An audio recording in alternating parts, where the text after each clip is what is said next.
So Richard said, Ivor, you're going to present. And I said, great, what am I going to talk about? I don't think I'll tell you. I'll just, I have done some presentations, but so I'm not quite sure what's going to turn up, but, I'll go for it. Ready? So, yes. It looks like I'm going to talk about my art. I was good at drawing when I was younger, and so it was encouraged.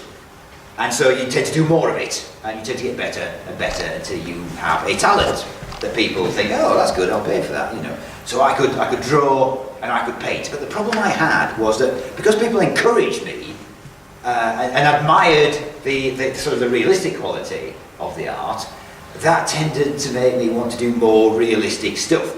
When really I was interested in ideas. Now this is one of the funniest jokes I've ever seen. It's a visual joke. I think it's by Oppenheim, the guy who did it. And it's like two opposing magnets being forced to each other, because you've got the ceramic and then you've got this fur. You can imagine drinking the... anyway.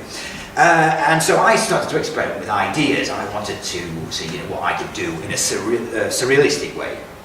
So I started to dabble with just putting two disparate images together, see what came up. So one day I was putting my shoes on, and I thought, that looks like a face, that. And in fact, I used to plague the family by holding the... I created these tennis shoes. I used to sort of waggle the chin of the mouth, and as if it was yawning, and they would all start yawning. Stop doing that! Stop doing that! This was on a foundation course that I was on, and we had to do some ceramics, and this was a cricketer who was...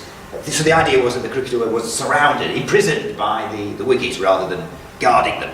And this was a Mona Lisa jacket, where people were writing sort of heavy metal band names on the back of their jackets, and I thought, I'm a bit more cultured than that, I want something, a bit high art, so I put the Mona Lisa on there. These were some greetings cards that we call Life and How to Live It, and in fact, our presenters, I've got a version of some of these cards, and these take an ironic look at some of the social mores of our society. It takes the piss with it.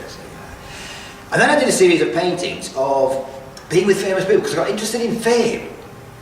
And I thought, I wonder if I can become famous by associating myself with famous people. So I did a series of paintings where... anybody recognise who that chap is? Excellent! You're showing your age there, but yes, that was Telly Savalas. I did three of them in the end. One was with... this one was the Beatles. Now this was before John Lennon got shot. How prescient was that? Because I considered John Lennon to be the genius of it. And this was the Kennedys, the funeral of John Kennedy. So anyway, I did these series of paintings thinking, maybe I might become famous by being associated with, it didn't work, but I had a go. And it's just amazing how, the modern technology can just create that in Photoshop. So I do, in fact I've come from a caricature event today. I had to rush here to present, but that's how I make most of my money, and it beats working for a living, I can tell you. Which is great, because if you've got a talent, if you can somehow monetize it, then the world's your oyster. It's just having that sort of creative ability to say to people, I can twist my arm in this funny sort of way. Pay me, and I'll show you, And so this is a series of adaptations of street signs that I did to sort of explain about how people can find, their passion and their talent by... don't know what I'm talking about now. This is the surrealistic chair that I've done. I've got a tap coming out the back of it. It means absolutely nothing. I'm still obsessed with this fur-lined cup and saucer. It's the best gag I've ever seen. So these are some... this is my favourite. This is my minimalist light switch, which is basically a razor blade is replaced with a rocker switch. So, it's so minimalist you actually slice your finger end off by turning the lights on and off. That's how ridiculous society has become. I'm not quite sure why that's in there, but this was a children's story I've written. I don't know why I'm telling you this.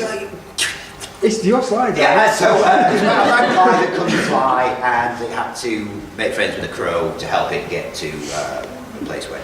And this was an idea I had about the snow monkeys, which is the most northerly latitude of where monkeys actually exist. And I thought, actually, that's like a representation of our technology. Get rid of technology, we're screwed. We have to get out of the water, which is them in the freezing. And this is an illusion box about finance. This represents finance, which is gold sprayed on a turd, basically. That's what it is. If anybody knows about fractional reserve banking, they'll understand what I'm talking about. And this was about religion, which is just so infused with symbols and mythology and rituals, and it's just ripe for exploration and